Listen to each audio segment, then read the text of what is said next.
Good evening friends. তো চলে এসেছি আমি আবার একটা নতুন ব্লগ নিয়ে।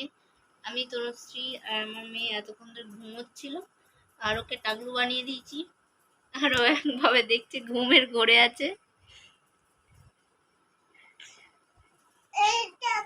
কি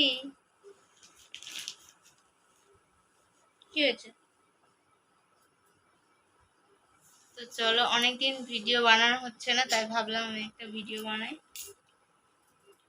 আর ডেইলি ব্লগ দেবো দেবো করেও দেওয়া হচ্ছে না, কারণ এই যে আমার মেয়ের খালি খালি শরীর খারাপ করছে আর ঘ্যান ঘ্যান করছে, আর সারাদিন ওর পিছনেই কেটে যাচ্ছে। আর সেই জন্য দেখো, আগে তোমরা দেখেইছো আগে ও কীরকম ছিল ছোটবেলা থেকে, আর আস্তে আস্তে কেমন হয়ে যাচ্ছে, মানে দুদিন ছাড়া ছাড়া শরীর খারাপে ভুগছে, এই হচ্ছে তো সেই হচ্ছে তো ওই হচ্ছে, তো কোনো কিছুই আর কি ঠিক হচ্ছে না।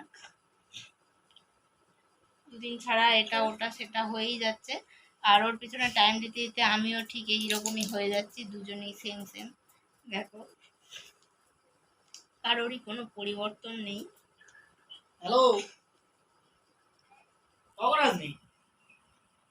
আর সবে এসছে কাজ থেকে, শুয়ে পড়েছে। গরম হচ্ছে প্রচুর, আর কদিন যা গরম পড়েছে তো বলার কথা নয়।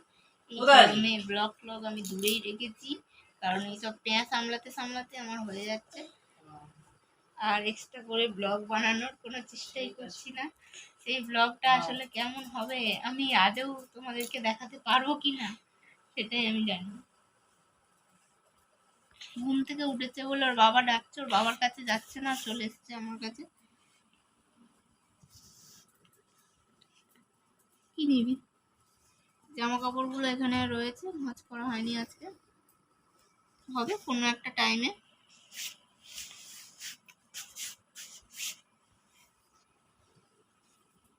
মানে একটু টাটা করে দাও, টাটা করে দাও, আর টাটা করো, টাটা করো।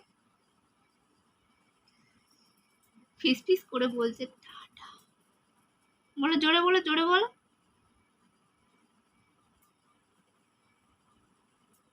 এখন আর বলবো না, আর ভালো লাগছে না। হ্যাঁ বলছি। মাথা কোনটা, মাথা কোনটা, আমার মাথা কোনটা, মাথা দেখাও, মাথা, মাথা কই, এখন দেখাবো না। তো এরপর আমি চলে এসেছিলাম রান্না করতে। আজকে মাছ ফাছ কিছু বানাবো না, মাছ রয়েছে সেটা কালকে বানাবো, আর এখনের জন্য বানাচ্ছি এই যে ধোকা। তো এটা রেডিমেড আমি কিনে নিয়ে এসেছি, দোকানে দেখলাম যে রয়েছে সেই কারণে কিনে নিয়ে এসেছি। আমি বাড়িতেও বানানোর চেষ্টা করেছি, বাট অতটা ভালো হয়নি, মানে ডাল বেটে যে ধোকা আর কি পুরো প্রসেসটা সেরকম করার চেষ্টা করেছিলাম, কিন্তু হয়নি। আর কালকে বানাবো পাস্তা, সেই জন্য এই যে ম্যাগি মশলা, পাস্তা রয়েছে বাড়িতে, ডিম টিম কিনে নিয়ে এসেছি। তো ভাবি যে প্রত্যেক দিন ভিডিও দেব, বাট ভিডিও দেওয়া হচ্ছে না। মেয়েটার এতই শরীর খারাপ করছে, আর আমি যেহেতু বাড়িতে একা থাকি, এখন আমার যাও নেই, সেই কারণে আর কি হয় না ভিডিও দেওয়া, মেয়েটার পিছনে চলে যায়। তারপরে হচ্ছে আমার বড় যে একটু সাহায্য করবে বা কিছু, সেই ও পারে না, কারণ ও সকাল থেকে সেই ভোর থেকে উঠে চলে যায়, এই আসে বাড়ি 7:30 8টা, এই এখনই যা একটু বাড়িতে থাকে, তাও রেস্ট পায় না, মেয়েটাকে কোলে নিয়ে ঘুরে এ করে, সেইটুকুনি টাইমে আমি রান্না বান্না করি, তো সেই কোনো আর ভিডিও দেওয়া হচ্ছে না। এভাবেই তোমাদেরকে মাঝে মাঝে ভিডিও দেওয়ার চেষ্টা